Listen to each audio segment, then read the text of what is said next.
I don't even know what else to say to that one. That's just real heavy. But I was thinking that pastor must have some serious game. His swag. Well, he's 54 right now. I think he was 51 when this all started. So he's seasoned. He's originally from Bermuda, where he was the man of the hour. You know, he bragged about the fact that women would come from all over the country to come see him. He also was a radio announcer there, so he was Mr. Quiet Storm. So, of course, when you have someone who, I'm somewhat naive when it comes to things like that. I've always been married. You know, I've never really ran the street and had to deal with that sort of thing. So, yes, his game is tight. You know, he's set the stage. Like, before, for 9 months, all he did, he was my pastor and my counselor for 9 months. No man gets to know a woman for 9 months in a relationship. Normally you meet, you know, a couple months, maybe 2 months later, you know, you're in this relationship. But somebody to slowly, methodically get to know you, they don't want anything from you. You don't see, I mean, he never let on that he was attracted to me at all for 9 months. So he was supportive, encouraging, everything. And then it started changing. And I didn't even see it coming. I was just so excited that after coming through something so bad, something that I needed to get away from, that somebody was actually supportive of what it is I was doing. You know, I came down to South Jersey and I started selling real estate. I was making money hand over fist. You know, he was so supportive. I didn't want anything, refer me clients, and I was excited. And all I was doing is going to church. I was eager to do God's work and just to be more the woman that God wanted me to be. And he's like, I don't like this Shannon Bellamy. You know, I want the new Shannon Bellamy. You know, he said, if I would ever, I would only date the new Shannon Bellamy, you know, if I was single. But he never, ever led on to the fact that he was ever interested. You know, I always went to church with my collar up tight, you know. As I said, you know, I went through all this cosmetic surgery. So, you know, everything you see is enhanced, you know. So I was always conservative. So it wasn't as if I was flirtatious, and neither was he. And it wasn't until my real estate broker had embezzled my money. I think that's the proper word. He took my commissions because he was holding on my money, because I just felt it was safer because I was making so much money and it was easier for him to hold it. And he had gotten a new office, and he used my money for it. And he was paying all my bills. We had an arrangement where I would just give him my bills, pay him, and say, okay, fine, just give me $3,000. I'm doing this or that or whatever. And it wasn't an issue for me. And we were really close, me and my broker. And then he used the money for a new office, and the city had held him up on all these permits. So he stopped paying my bills, and I didn't know it. And so then I was faced with eviction. And I get a letter, you have to move. What do you mean I have to move? And I'm like, I tell my broker, where's my money? And he's like, I don't have it. What do you mean you don't have it?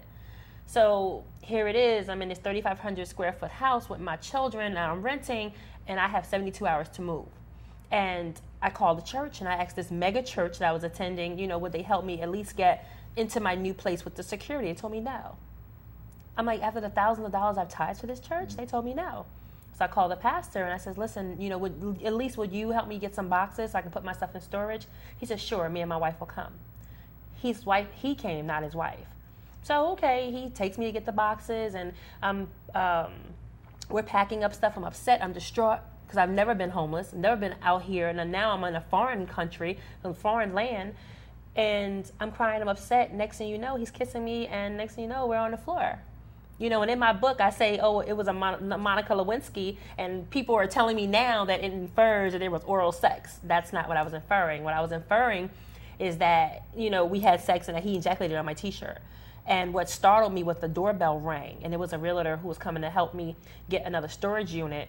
And I was so disheveled by the whole thing, because I was emotional, that I didn't even try to cover it up or nothing. I just walked out of the house, and I introduced them, and her and I went to the storage unit. And he introduced himself, and he just left. But I didn't even try and cover anything because I was just so out of it. And I reported it to the bishop the next day. So, you know, I talk about those things, you know, in the book. And I'm extremely transparent. You know, I reveal the name of the church in the book and the pastors. I'm extremely transparent because my platform is same-sex counseling. I'm looking for a mandate where churches have to have same-sex counseling, where men are counseling men, women are counseling women. Because even after this incident, had the bishop of the church referred me to a woman to counsel me, walk me through this thing, I wouldn't have wrote the book. This situation probably would not have went on as long as it did. Okay. Wow. Erica, how does the man in your book relate to the man in her book? Very similar, very similar. I mean, you have here, in this case, you have the wife, and in Shannon's book, it is a true story, but you have her as the mistress, is what they would consider. Mm-hmm. But, it shows how both are being abused mentally, mentally. You have someone playing with people's feelings and, with people's emotions, and it's a man doing it. So it's not that, I wrote this book, we all have been hurt. Men are not, immune to being hurt by women. Right. Women have hurt men too. That's right.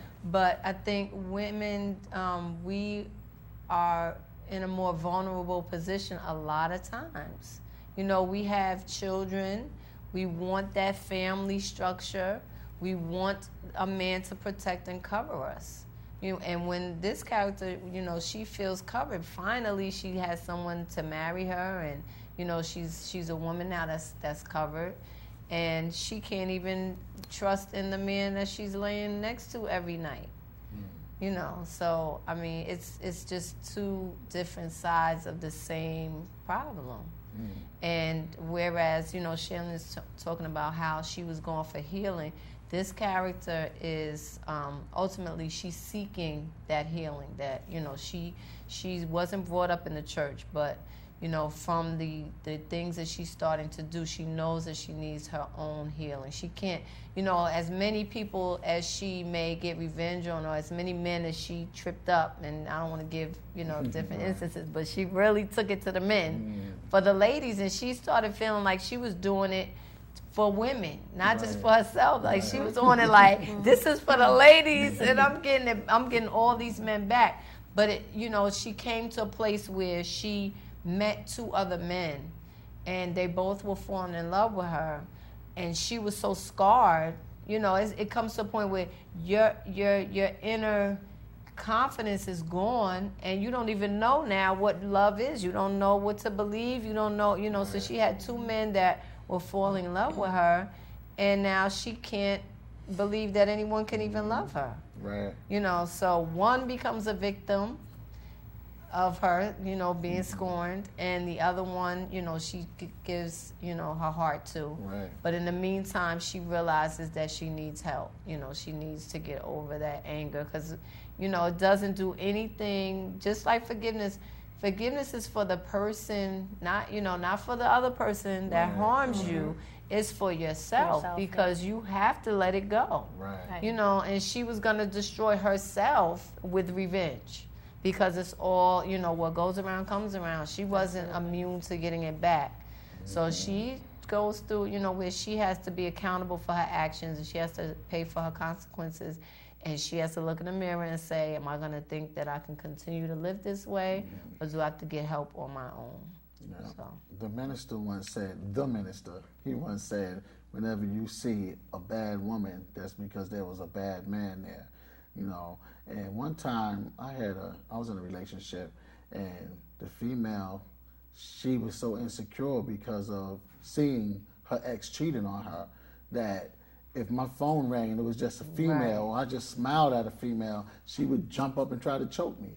Those are scars. She was affected. People need to understand when they do to other people, they're harming them. Right. You can't just do whatever you want to do to people. It affects them, and they react. And it's not condoning. I had a woman who I was promoting, and she came up and said to me, you're promoting revenge. I'm just telling a true emotion, like, something, a reaction, It's reality. People don't want to believe that it's reality. Like when you were talking about how a woman snapped, it's like one of the books, my next book is called Snap, Look What You Made Me Do. And they were talking about, I think it was McNear, where the little young girl killed him. And they says, oh, well, she was young and, she wasn't African-American. We don't do that. Oh, yes, we do. We do it a lot less because of forensics, but yes, we do.